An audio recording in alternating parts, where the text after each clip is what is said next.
Housing has been a major challenge in Kenya, as owning a home is costly and few Kenyans can afford it. This leaves many with an option of renting, which is also quite expensive, thus pushing a huge population to slums. Here, tenants are exposed to severe conditions such as poor sewage and sanitation systems and lack of clean water.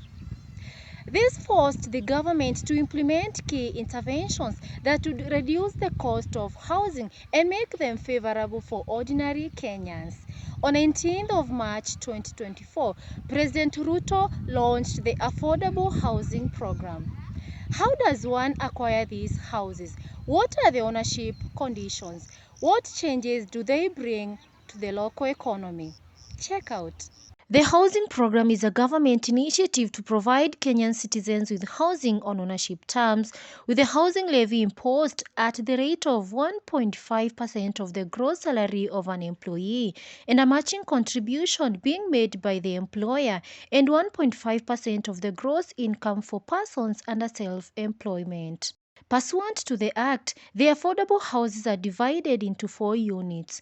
A social housing unit targeted to a person earning below 20,000 Kenyan shillings, an affordable housing unit for persons earning between 20,000 Kenyan shillings and 149,000 Kenyan shillings per month, an affordable middle-class housing unit for those earning over 149,000 Kenyan shillings, and finally, a rural affordable housing unit targeted to persons living in any area that is not an urban area. To acquire the houses, interested owners are needed to register in the Boma Yangu portal or through a *832# USSD. For this to go through, one must have an eCitizen account. The applicant is then needed to deposit a minimum of 200 Kenyan shillings to have the account activated.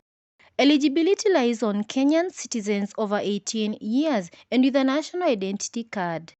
In addition, family status and whether one has reached the deposit amount required will also be considered. To acquire the houses, one will pay a monthly installment of between 2,500 Kenyan shillings to 15,000 Kenyan shillings depending on the house units.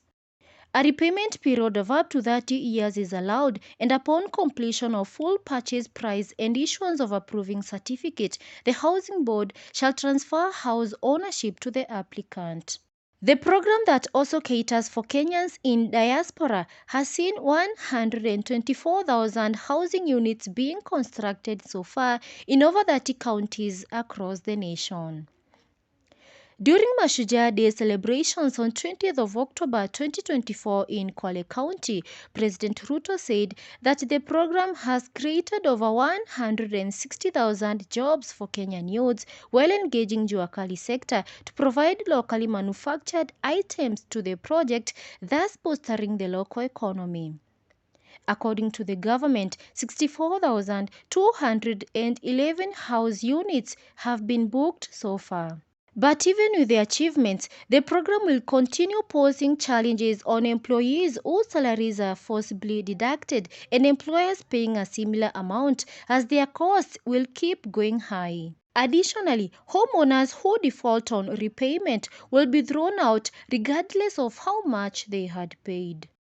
Even after receiving backlash on the housing levy imposed on already burdened Kenyans, the government is still determined to achieve its annual target of setting up 250,000 units.